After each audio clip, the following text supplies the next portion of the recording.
Hello friends, स्वागत है आपका हमारे यूट्यूब चैनल कॉम्पिटिटिव वर्ल्ड में। दोस्तों, इस वीडियो में हम कुछ इम्पॉर्टेंट आपको दिखाने वाले हैं या बताने वाले हैं जो आप समझ सकते हो।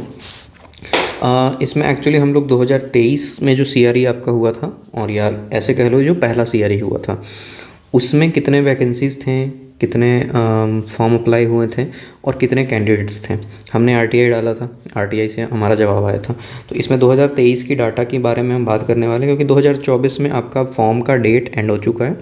अप्लाई करने वाला जो डेट था वो ख़त्म हो गया, और उसके रिगार्डिंग काफ़ी लोग हैं कि भाई कितने फॉर्म अप्लाई हुए हैं, कितने हुए हैं। तो उसका एग्जैक्ट डाटा अभी तो नहीं आएगा, 10-15 दिन में आपको पता चल जाएगा। लेकिन फ़िलहाल जो पिछले साल कितनी वैकेंसी के अगेंस्ट कितने अप्लाई हुए थे और कितने लोग अपीयर हुए थे, इसका डेटा हम आपको अभी इस वीडियो में दिखाने वाले हैं। सोर्स कोई मेरा नहीं है, एकदम सोर्स आपका यहाँ ऑलरेडी मैंने इसलिए लिख दिया है, RTI द्वारा ही किया हुआ सोर्स। अटैच भी है, वही फाइल अटैच्ड है जो हमने लास्ट ईयर RTI किया था। सेम पिछले साल कुछ पोस्ट के लिए किया था, बस वही अटैच्ड है। बाकी सारे पोस्ट का तो उसी के आसपास आप अंदाज़ा लगा सकते हो, एज़ पर जितनी वैकेंसी होंगी उसके कितना गुना वो हो सकता है। ठीक है, तो इस वीडियो में हम उस बारे में ही देखने वाले हैं कि वैकेंसीज़ कितनी थी, उसके अगेंस्ट कितने फॉर्म भरे गए और भरने के बाद कितने लोग अपीयर हुए पेपर में। ठीक है, 2023 का ये डाटा रहने वाला है। सबसे पहले अगर बात करूं तो लास्ट ईयर की जो एग्ज़ाम का पैटर्न था वो भी मैं यहाँ थोड़ा बता दूं, क्योंकि इस साल चेंजेस हैं। वैसे तो मैंने ओरली बताया ही है, बट आप देख भी लो, ये नोटिफिकेशन का एक स्क्रीनशॉट है। पॉइंट नंबर 11 आपका था CBT का pattern scheme syllabus of examination आपका, जिसमें था 2 पार्ट में था, एक जनरल था, एक डोमेन था। जनरल आपको 45 मिनट का समय था, इसमें टोटल इसमें 40 MCQs थे। यहाँ पे देखो जैसे बाईफेट सेपरेट्स करके दिया हुआ है। इंटेलिजेंस रीजनिंग आपका 10 क्वेश्चन रहने वाला है। जनरल अवेयरनेस और कंप्यूटर्स यहाँ पे 10 क्वेश्चन थे। क्वांटिटेटिव एप्टीट्यूड यहाँ पे 10 क्वेश्चन थे। रीजनिंग या इंग्लिश, हिंदी एंड कॉम्प्रीहेंशन, यहाँ पे इंग्लिश, हिंदी, कॉम्प्रीहेंशन 10 क्वेश्चन थे। ठीक है, ये आपके यहाँ से कवर हो रहे थे कितने क्वेश्चन, 40 क्वेश्चन। ठीक है, डोमेन वाले पार्ट में भी यहाँ पे 45 मिनट दिया जा रहा था, जिसमें आपको टोटल 40 क्वेश्चन थे। टाइम अभी भी आपका इस वाले में भी 90 मिनट है। ठीक है, और क्वेश्चन यहाँ 90 मिनट में 80 क्वेश्चन थे। इस बार आपका क्या है, 100 क्वेश्चन है। ठीक है, ये एक पहला फ़र्क आपका हो गया। सिलेबस विल अकॉर्डिंग, ये तो चलो सिलेबस का दिया हुआ है। ये 45 मिनट आपका जो सिलेबस, क्वालिफाइंग क्राइटेरिया वही था आपका, 1 मार्क्स। इस बार, पिछली बार 1 मार्क्स का था, इस बार आपका एक क्वेश्चन 4 मार्क्स का है।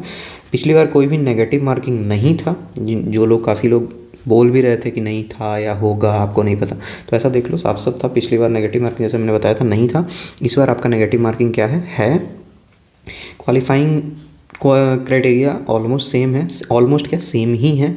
UR और EWS के लिए 40%, 35% OBC के लिए, 30% SC/ST के लिए, और PWD के लिए भी इरेस्पेक्टिव ऑफ कैटेगरी 30% था। ठीक है, ये हमने देख लिया कि हमारा ये आपका स्कीम ऑफ एग्जामिनेशन था 2023 CRE का। ठीक है, ये आपका हमारा देख लिया जनरल का, डोमेन का, और ये आपके मार्क्स का भी हो गया। इतना डिफरेंस, तो डिफरेंस आप लोग यहाँ से ये दिखाने का एक ही पर्पस है कि आप 2023 में, अब अगर हम देख रहे हैं उसका वैकेंसी या उसके अपीयर कैंडिडेट या जो भी देख रहे हैं, तो हमारा एक बार ये बनता है कि उसका सिलेबस क्या था, या वहाँ पे नेगेटिव मार्किंग थी नहीं थी, ये सब भी काफ़ी अफेक्ट करता है। तो ये हमने देख लिया कि ये चेंजेस हैं इस बार से और उस बार में। आगे हम देखने वाले हैं वैकेंसीज़ की बात करें तो पिछली बार जैसे कि मैंने ऑलरेडी आपको बता रखा था, इस बार आपका AO, यही जो आपका AO है, इस बार साथ में ही है इसके, बट पिछली बार दोनों अलग अलग थे। ठीक है, ये देखो, ये पोस्ट नंबर 1 था, ये पोस्ट नंबर 30 था। ठीक है, तो पिछले बार दोनों के अलग अलग पेपर हुए थे। दैट्स, काफ़ी लोग ये भी कहा था कि एक ही पेपर हुआ था। ठीक है, तो ये दोनों के फॉर्म ही अलग फिल हुए थे। अब यहाँ पे जो आपको टोटल वैकेंसी देखने को मिलता है, सारे कैटेगरीज़ को मिला के आपका 13 वैकेंसीज था AO में। ठीक है, AO में 2023 के CRE में 13 वैकेंसीज देखने को आपको मिले थे। ठीक है, नेक्स्ट अगर बात करें हम, junior administrative officer, JAO, office assistant, executive assistant, इन सब का पेपर सेम हुआ था, जो कि आपका पोस्ट नंबर 30 में कैरी करता है। वो आपका जो वैकेंसी था 2023 में 123। अगर इन दोनों को आप अभी मिला लो तो कितना हो जाएगा, यहाँ पे 13 और प्लस कर दो तो 136 हो गया आपको इन दोनों का मिला के, क्योंकि इस बार आपका दोनों साथ में ही हैं। ठीक है। ये आपका 123 सारे कैटेगरीज का मिला के हो गया, ये टोटल वाला ऐड किया है मैंने, ये टोटल वाला, और यहाँ भी आपका जो एडेड है वो टोटल वाला ही है। तो यहाँ पे आपको 13 देखने को मिल गया, यहाँ आपको 123 देखने को मिल गया। टोटल हमने कर लिया 136 वैकेंसी, दोनों को मिला के थी एम्स 2023 में। ठीक है। अगला एक और हमने देख लिया, अगला हमारा पोस्ट कोड नंबर 29 था, जिसमें junior administrative assistant, lower division clerk, junior administrative assistant LDC. ठीक है, ये हमारा था एक और। ये 3 पोस्ट मैंने क्यों बताया, क्योंकि ये तीनों पॉपुलर हैं इन द सेंस कि यहाँ मोस्टली ग्रेजुएशन पे या 12th पे जो पोस्ट हैं, जहाँ जो फेवरेट हो रहे हैं कैंडिडेट्स के, वो उनमें से ज़्यादातर यही सेलेक्ट किए जा रहे हैं। ठीक है। तो यहाँ पे जो आपकी वैकेंसी है वो कितनी थी 142 थी इस पोस्ट के लिए, मतलब जहाँ JA है, लोअर डिवीजन क्लर्क है, जूनियर एडमिनिस्ट्रेटिव असिस्टेंट है या LDC। इस पोस्ट के लिए टोटल अगर हमने किया तो यहाँ पे आपको 142 वैकेंसीज देखने को मिली। ठीक है, इतना क्लियर हो गया। इतना चीज़ मैंने आपको बता दिया कि यहाँ AAO में 13, असिस्टेंट वाले में 123, इन दोनों को मिला दिया तो 136, और LDC वाले में 142 वैकेंसीज। ठीक है। अब बात करें RTI की, जो हमने RTI डाला था। ठीक है, कितने लोग ने पेपर दिया, क्या किया, वो सब अगर अब उसकी हम बात करेंगे फ़िलहाल। ठीक है। अब देखिए, ये आपका All India Institute Medical Science examination section, Ansari Nagar, New Delhi. Date आपको, ये जो लेटर है ये 13/1 का है। RTI हमने फिल कब किया था, रिसीव्ड RTI पोर्टल पे इनको रिसीव हुआ 28/12 को, 28 दिसंबर को। ठीक है। With the reference of RTI application registration number this, dated this, received from इतना, मतलब डेटेड इस डेट को किया था हमने, और ये था, और रिप्लाई इनका किया गया है इनके द्वारा। RTI में हमने क्या डाला था, ये देखो, हमने 2 पोस्ट का ही मांगा था, 29 और 30 का। ठीक है, 29 का और 30 का हमने मांगा था, उन्होंने इस तरीके से दिया। ठीक है। अब पोस्ट कोड नंबर 29 आपका कौन सा है, LDC वाला। LDC में आपके वैकेंसीज कितने थे, अगर देखें यहाँ पे 142। यहाँ पे इसकी बात करूँ, यहाँ वैकेंसीज आपने कितने देखे, 142। अब 142 के अगेंस्ट आपको फॉर्म आए कितने, अप्लाइड कितने हुए, 9477। तो आप लोग खुद अंदाज़ा लगा लेना कि कितना टाइम्स है ये फॉर्म फिल किया। और यहाँ कैटेगरी वाइज भी हमने मांगा था, कैटेगरी वाइज, तो इन्होंने कैटेगरी वाइज भी दिया कि भाई इतने इतने इतने पड़े गए। तो OBC में 2990, जनरल 2824, फिर SC 22221, ST 604, EWS 838। अब देखिए, यहीं पे नहीं, लेकिन अपीयर कितने हुए, मात्र 5115। तो खैर ये तो XYZ कुछ भी कारण हो सकता है। ठीक है, काफ़ी लोग जो ऑलरेडी जॉब में होंगे वो पेपर दे रहे होंगे एंड मोमेंट पे, या कुछ और हुआ होगा जिसके कारण वो नहीं अटेंड कर पाए, बहुत सारे XYZ कारण हो सकता है। तो इतने लोग ने अप्लाई किया जिसमें इतने लोग अपीयर हुए। ठीक है, उनमें से फाइनली कितनों का हुआ होगा, तो इतनों का हुआ होगा, ये हम अंदाज़ा लगा सकते हैं कि जितने सीट थे उतने हो गए होंगे। तो ये आप यहाँ आप खुद मल्टीप्लाई कर लो कि जितने वैकेंसीज थे उससे कितना गुना ज़्यादा फॉर्म यहाँ पे देखने को मिला है। ठीक है, मतलब ये कह सकते हो कि यहाँ पे 1%, ऑलमोस्ट 2% से भी नीचे, 1.75% के आसपास, तो आप कंपटीशन यहाँ पे समझ सकते हो। बात करें पोस्ट कोड नंबर 30 की, यहाँ तो फिर भी 142 वैकेंसीज थी, और यहाँ पे आपका कितना था, NS वाले में 123, इस वाले में जो आपका वैकेंसी था वो 123 था। 142 के अगेंस्ट 9477 आए, 123 के अगेंस्ट 14,070 एप्लीकेशंस फॉर्म देखने को मिले थे, जिसमें अपीयर हुए 8606, मतलब ऑलमोस्ट 6000 बच्चे एब्सेंट थे। यहाँ ऑलमोस्ट आप कह सकते हो 4000 का ले सकते हैं, 4000 एब्सेंट थे, यहाँ आपको 6000 बच्चे एब्सेंट थे। बट फिर भी 123 के रिगार्ड हम 860 भी लें, बहुत बड़ा है, मतलब बहुत बड़ा। यहाँ भी वही 1.5% ही बैठ रहा है। अब देखो, यहाँ पे भी आपको ये दिया गया है EWS से, जनरल से, OBC से, SC से और ST से, ये बता दिया गया। तो ये इधर, और जो अपीयर हुए वो भी कैटेगरी वाइज बताया गया है कि किस कैटेगरी से कौन से बच्चे कितने एब्सेंट हुए हैं।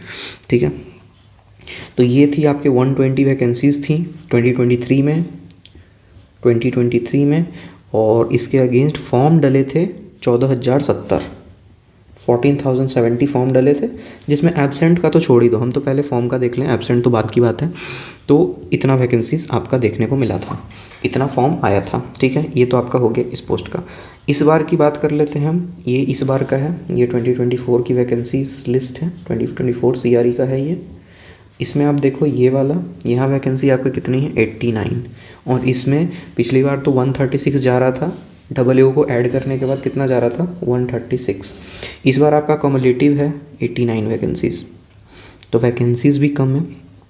यहाँ अकेला असिस्टेंट का 123 था, इसमें 40 और माइनस कर ले, मतलब ऑलमोस्ट 40 वैकेंसीज़ कम है, और AAO का तो 136 हो रहा था, तो वहाँ से तो 50 का फ़र्क पड़ गया आपको, ठीक है। डेटा एंट्री ऑपरेटर में 182 है, पिछली बार कितना था, ये 142, इसी में है ना सब कुछ, LDC, senior administrative, junior administrative सब इसी में है। चलो, तो 182 इसमें कम्युलेटिव है, पिछली बार अलग अलग थे, ठीक है, DEO का और UDC शायद अलग था, तो इस बार यहाँ पे 142 देखने को मिला, यहाँ आपको 182 वैकेंसीज़ देखने को मिल रहा है। अब आप लोग खुद इस हिसाब से अंदाज़ा लगा सकते हो कि कितने फॉर्म डले होंगे, मतलब जितने इस बार डले हैं उसमें हो सकता है पिछली बार जिनका एक्सपीरियंस बढ़िया ना हुआ हो उन्होंने नहीं डाला हो, लेकिन नए बच्चे, नए कैंडिडेट्स भी होते हैं जिनको पहली बार पता चला हो या कुछ हो, तो ऑन एन एवरेज बोलूँ तो जितना डला है उसके आसपास ही रहेगा, ना बहुत ज़्यादा हो जाएगा ना बहुत कम हो जाएगा, ठीक है। मतलब इससे आपको, मतलब 100 टाइम्स करोगे तो 8,900 होगा, उससे ज़्यादा ही होगा, मतलब 10,000 वैकेंसीज, तो 10,000 प्लस ही फॉर्म जाएंगे इसके। और इसका बात करूं तो इसका भी उसी के अप्रॉक्स रहेगा, ठीक है, कि ज़्यादा जो पोस्ट डिमांडेड है वो यही वाला है, यही वाला पूरा सेक्शन, सिर्फ ये वाला नहीं, पूरा का पूरा सेक्शन। और 89 वैकेंसीज के बिहाफ पे कितना फॉर्म डलेगा, कितने लोग अपीयर होंगे, ये तो एग्ज़ाम के बाद पता चलेगा, बट कितने फॉर्म डलेंगे इसकी जानकारी आपको मेरे चैनल के द्वारा आपको 10 से 15 दिन में मिल जाएगी, जब भी रिप्लाई आ जाएगा RTI का, ठीक है। तो ये जानकारी हमें देना था आपको, कि जिससे आपको खुद में एक अंदाज़ा लग जाए कि कंपटीशन का लेवल क्या हो सकता है, ठीक है। उस बेसिस पे आप लोग की क्वेरी थी कि भाई कितने डले होंगे, कितने फॉर्म डले होंगे, तो मैंने एक बार सोचा कि चलो आपको लास्ट ईयर का दिखा दूं, जिससे कि आपको पता चल सके कि इस साल भी अप्रॉक्स मान के चलो, उतना भी मान के चलो तो उतना रह सकता है। आप 10,000 फॉर्म भी मान के चलो, यहाँ तो 14,000 चले गए थे 123 के अगेंस्ट, यहाँ 89 ही है, तो थोड़ा कम जा सकता है, बहुत ज़्यादा फ़र्क तो पड़ेगा नहीं, डालने वाले डाल ही रहे हैं। और इस बेसिस पे मैं कह रहा हूँ 10 से 12,000 फॉर्म तो कुछ कहीं नहीं गया, मतलब उतने तो आ ही जाएंगे। अगर कम हो जाता है तो भी कुछ नहीं बताया जा सकता, बहुत ज़्यादा तो नहीं हो जाएगा, ठीक है। तो इतने फॉर्म आपके डल सकते हैं। तो ये था आपका इस वीडियो का पर्पज़, जिससे कि मैंने आपको दिखाया कि क्या था। और इस बार आपका स्किल टेस्ट भी, मतलब फ़र्क तो पड़ेगा हमें भी, क्योंकि इस बार आपका स्किल टेस्ट है इन सब पोस्ट में, पिछले बार ऐसा कुछ नहीं था, इस बार है, ठीक है। दूसरा, इस बार आपका नेगेटिव मार्किंग है, इस बार नेगेटिव है, पिछले बार नहीं था। इस बार आपका एक क्वेश्चन 4 मार्क्स का है, पिछली बार नहीं था, इस बार है, ठीक है। इस बार नंबर ऑफ़ क्वेश्चंस पिछली बार आपका कम था, इस बार आपका ज़्यादा है, ठीक है। तो इन सब काफ़ी चीज़ों के फैक्टर पे असर पड़ेगा, ठीक है। मतलब इन सब का डायरेक्ट असर कहाँ पे पड़ेगा, रिज़ल्ट आप कह लो या कट ऑफ कह लो, फ़र्क तो पड़ेगा, क्योंकि नेगेटिव मार्किंग है, नेगेटिव मार्किंग आया तो डेफिनेट है कि फ़र्क तो पड़ना ही है। और ऊपर से एक क्वेश्चन 4 मार्क्स के हैं, तो वहाँ भी एक नंबर सीधा आपका कट जाएगा, ठीक है। उससे तो क्या ही है, मतलब फिर भी फ़र्क तो पड़ ही जाता है। तो मेरा एक पर्पज़ था आपको ये जानकारी दे देना, सो मैंने दे दिया। बाकी आप लोग जैसे अपनी तैयारी कर लो, चैनल के साथ बने रहें, ठीक है। बाकी जो लोग जैसे कर रहे हैं वो वैसे लगे रहिए, ठीक है। चलिए, थैंक यू।